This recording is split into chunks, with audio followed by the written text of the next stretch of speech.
Finance Committee is to ask the Central Bank to supply it with documents relating to the case of Jonathan Sugarman, a banker who warned of liquidity breaches at his bank in 2007. Mr. Sugarman has claimed that prompt action in 2007 might have avoided the need for a blanket guarantee and bailout of the Irish banks.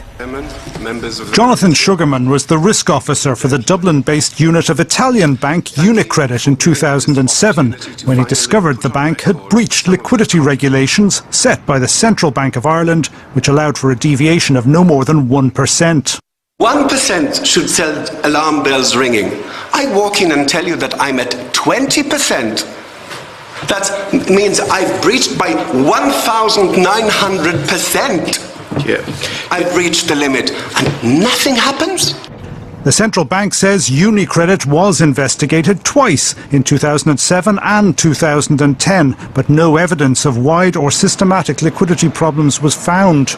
But Mr. Sugarman insists today that either he or risk officers from Irish banks should have appeared at the Oireachtas banking inquiry to answer questions about the cash position of the banks in the year leading up to the bank guarantee. Perhaps this is why the whistleblower who was in charge of investigating, this is a person you had hired as a committee to do the professional work for you.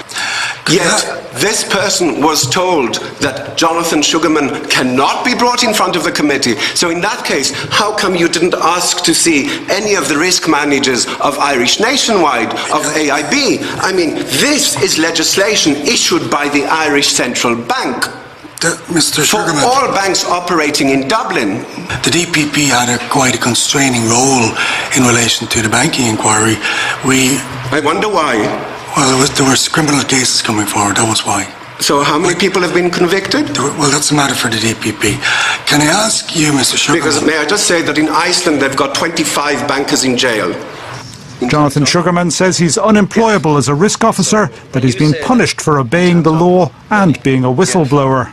I rely on the kindness of people in Ireland, kindness of people in America, in Greece, in France, in Switzerland, in Germany. That is how I have food to eat and a roof above my head.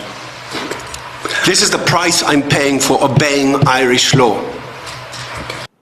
The committee is to ask the central bank for documents relating to Mr. Sugarman's claims. Sean Whelan, RTE News.